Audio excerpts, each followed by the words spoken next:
good morning, Athens. What an interesting time we live in.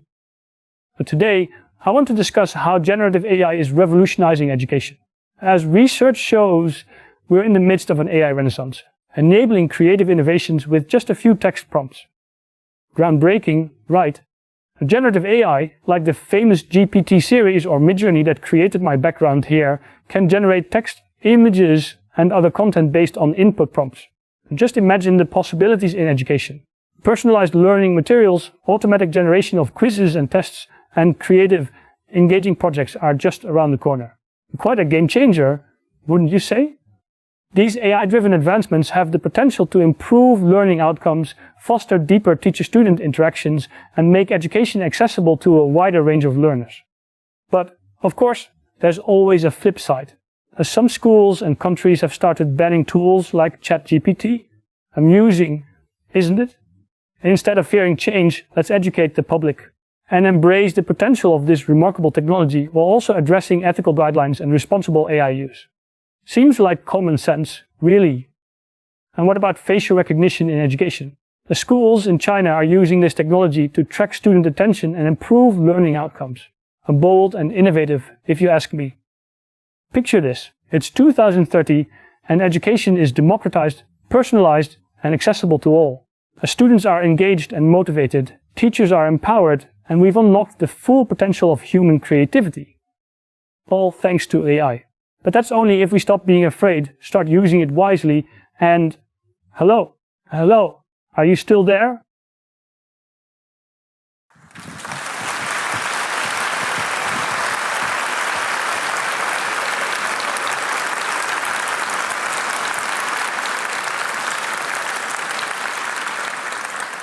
What you just saw was a digital deepfake of me.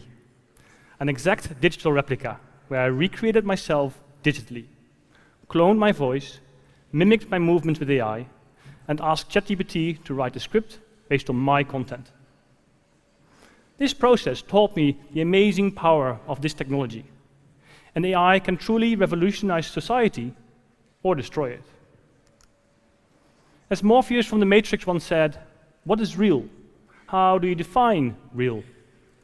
Determining who and what we can trust becomes more challenging every day. After all, if I can create a hyper-realistic digital copy of myself, what can bad actors do with near infinite budgets? We are moving to a post-truth world, and things are about to get dangerous.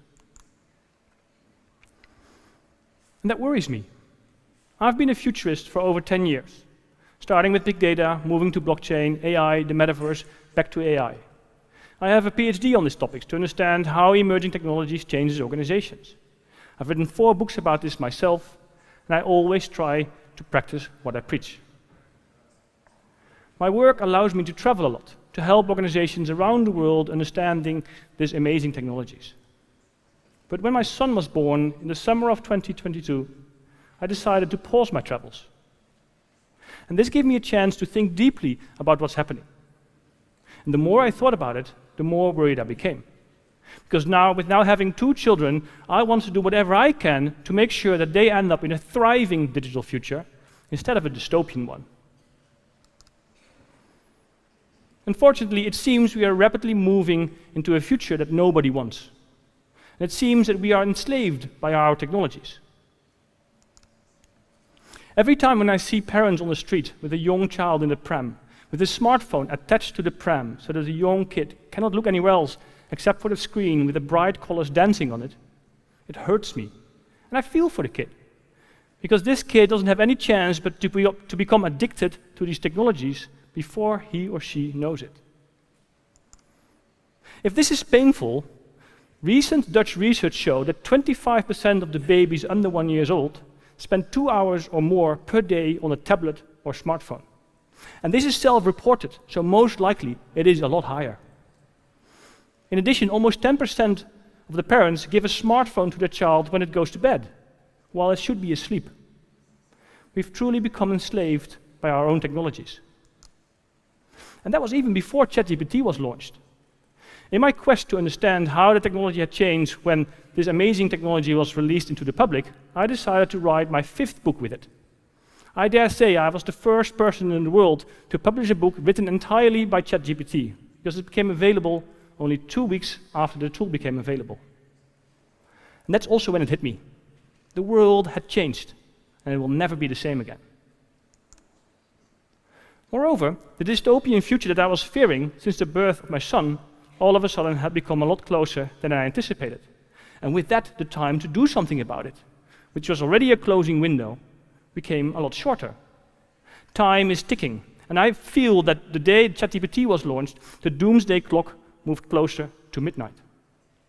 Because I realized that these large language models, whether developed by Google, OpenAI, or any of the other startups developing generative AI tools, are so powerful that increasingly we are at risk of losing control to the machines.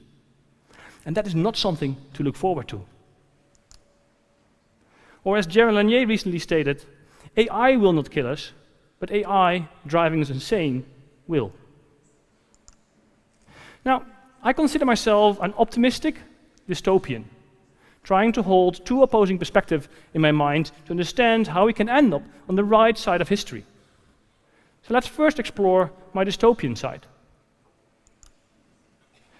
Isaac Asimov once said, "The saddest aspect of life right now is that science gathers knowledge faster than society gathers wisdom."